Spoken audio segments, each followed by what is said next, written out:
My best advice here is to listen to what you love, and try and figure out what makes it tick. What gives it that dreamy feeling? Why does this song really make my head bob like a gosh dang pigeon? And then experiment. That's the fun part.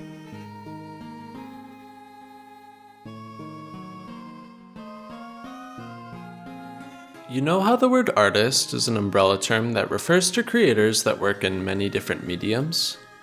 Louie Zong might be one of the only people I can name that I would only really call an artist instead of something more specific, purely because other words aren't concise enough.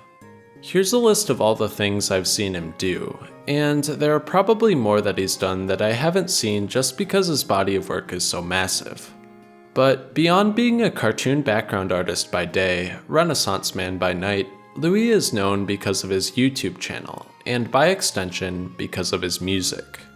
Over 90% of Louie's videos in 2020 featured original music, made at least in part by him. Now, don't get me wrong, Louie's art is arguably just as important as his music is here, and is included in pretty much everything he releases as well. Louie's work is most commonly a fusion of his visual art and his music. Louie's art manifests in animations, in the doodles and paintings that occupy his album covers. But what I think sets Louie's work apart is how that relationship is mutual. Louie's songwriting, in many aspects, serves to create immersive imagery that often brings his visuals to life. I think this can easily be seen in his instrumentation.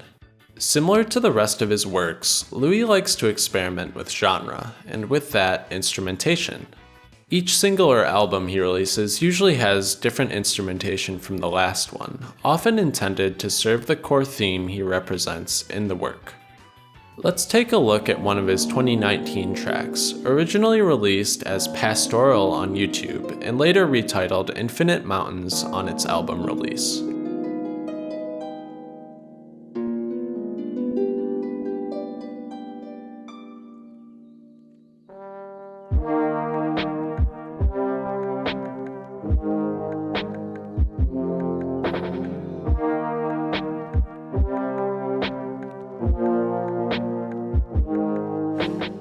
In this video, Louie reinforces a beautiful photo he took of the Swiss countryside with a harp introduction, plucky acoustic strings, rich horn chords, and samples of humming. Listening to it, I can feel the sun and individual blades of grass as I stare at clouds and smudgy, distant precipices. There's a serenity constructed in part due to the specific choices in instrumentation, drawing me into the beautiful image. One of Louie's 2020 tracks, Sleeping In, uses full acoustic guitar chords to interrupt dreamy synth in the introduction, evoking the image of being roused by dawn's sunbeam, which of course pairs well with the animation that accompanies it. There's other examples too, especially in his series featuring melodies sung by ghosts. Building on the previous songs, the most recent entry contrasts a whistling spiritual synth duet with a skeleton percussionist, represented by a xylophone. These instruments add flair to the characters they're meant to voice, accentuating the contrast of their call and response, and making the climax of them playing together much more grand. Of course, Louie doesn't just create imagery solely through his instrumentation.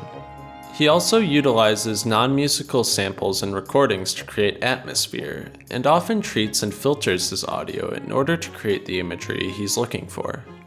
Louie makes heavy use of these techniques in his 2020 album, Tropical, which features a number of songs that, surprisingly, conjure images of the tropics.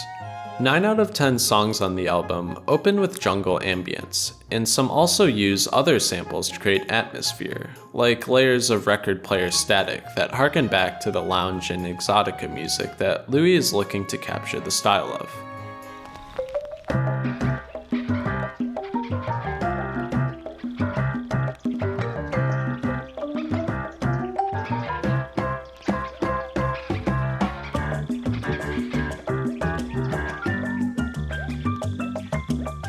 Only 2 tracks on Tropical actually feature vocals, and they're heavily distorted and difficult to understand. This leads to them being de-emphasized compared to the instrumentals, perhaps suggesting that the people in the songs are just an afterthought compared to the many things to see in the jungle. However, instrumentation and atmosphere alone would not have gotten him far without melodies that pull it all together. Louie uses melodies to seal the deal on the imagery he seeks to create. One album where you can see Louie leaning on melody to create the imagery he's looking for is on his 2020 EP, Beyond the Edge of the World. This was Louie's foray, and my first experience, with everyone's favorite genre, dungeon synth?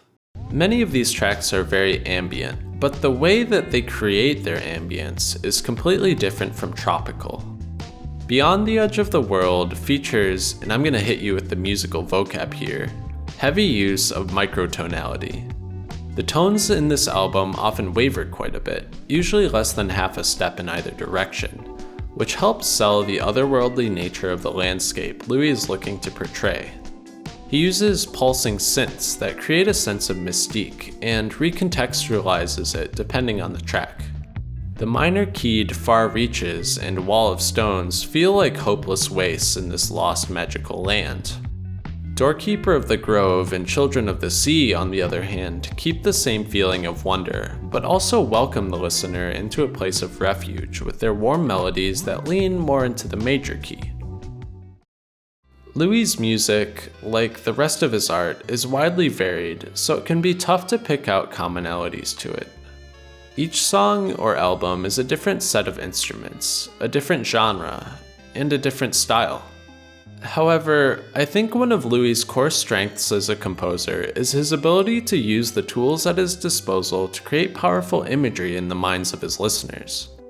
I don't know where the next Louie Zong album will take me, or what it will even sound like, but I know that when I listen to it, I'll be able to get a really good look at what it is I'm meant to see. This has been Out of Characters. Thanks for watching.